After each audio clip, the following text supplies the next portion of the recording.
Oscar Wilde, The Picture of Dorian Gray, Part 22.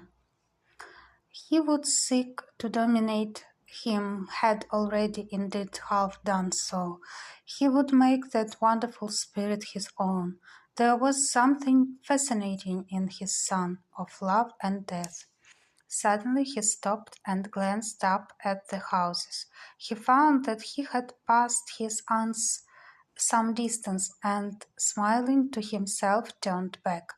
When he entered the somewhat sombre hall, the butler told him that they had gone into lunch. He gave one of the footmen his hat and stick and passed into the dining room. "Late as usual, Harry," cried his aunt, shaking her head at him. He invented a facile excuse, and having taken the vacant seat next to her, looked round to see who was there. Dorian bowed to him shyly from the end of the table, a flush of pleasure stealing into his cheek.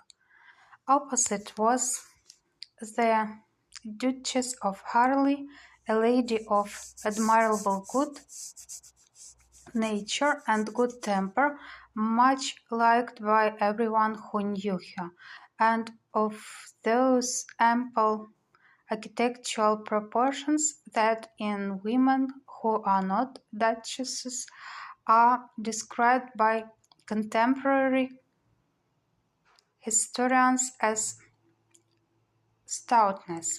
Next to her sat on her right Sir Thomas Burton, a radical member of Parliament who followed his leader in public life, and in private life followed the best cooks, dining with the Tories and thinking with the Liberals in accordance with a wise and well-known rule. The post on her left was occupied by Mr. Erskine of Threadley, an old gentleman of considerable charm and culture, who had fallen, however, into bad habits of silence, having, as he explained once to Lady Agatha, said everything that he had to say before he was 30. His own neighbour was Mr. Vandeleur, one of his aunt's oldest friends, a perfect saint amongst women, but so dreadfully doughty that she reminded one of a badly bound hymn book.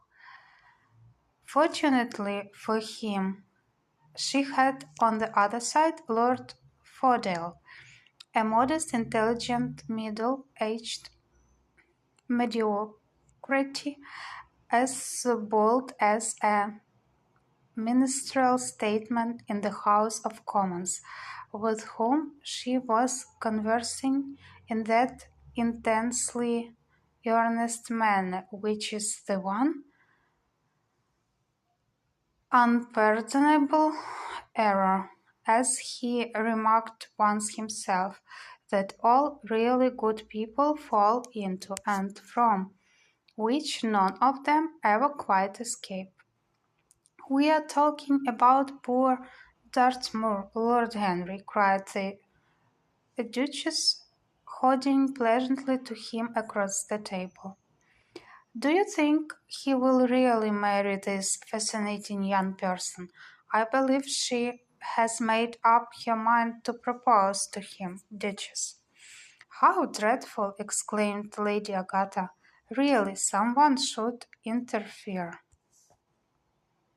I'm told on excellent authority that her father keeps an American dry goods store," said Sir Thomas Burton, looking supercilious. "My uncle has already suggested pork packing, Sir Thomas." "Dry goods? What are American dry goods?" asked the Duchess, raising her large hands in wonder and accentuating the verb. American novels, answered Lord Henry, helping himself to some quail.